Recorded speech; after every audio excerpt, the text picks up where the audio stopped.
Maurice's view was that consumers are thoughtful and interested and caring, and we're going to serve them.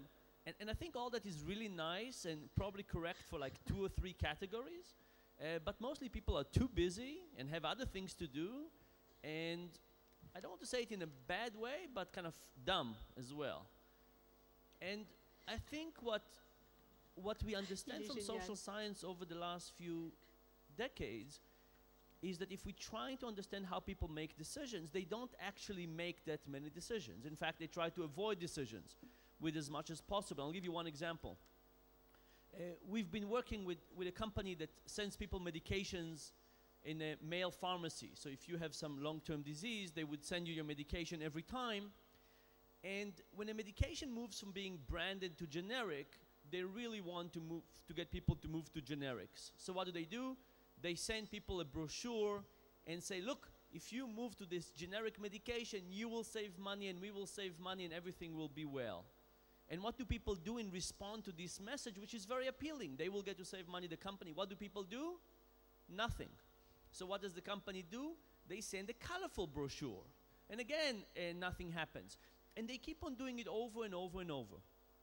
And one possibility is people just don't like generic medications. Another possibility is that people find it incredibly hard to call this 1-800 number or to return the postcard.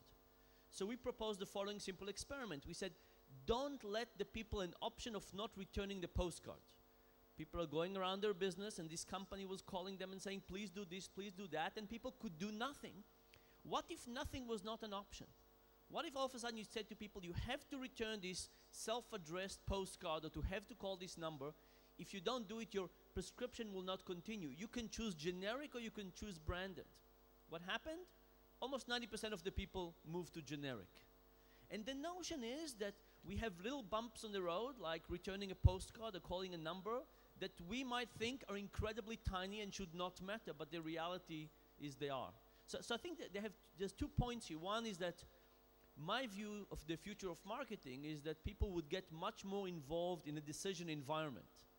Rather than thinking of people and personality and segmentation, we will start to understand that the environment in which people make decisions have a huge consequence for what they'll end up deciding.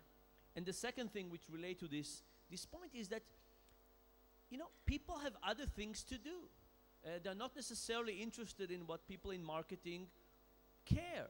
And it might work for a couple of categories. I think Apple has done a good job. But for most categories, people are not going to give as much thought. And therefore, the consequence of the decision environment are going to be much, much greater. The cottage thing is just amazing, right? How we picked cottage as a ideal to fight over. I don't understand exactly why it happened for cottage, but there's not going to be many products like that, I promise you.